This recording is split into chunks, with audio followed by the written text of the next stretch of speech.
దేశమంటే మతం కాదు, గతం కాదు,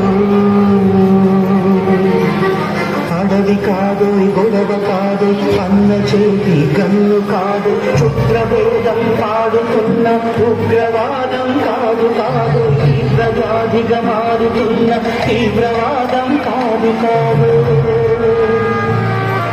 దేశమంటే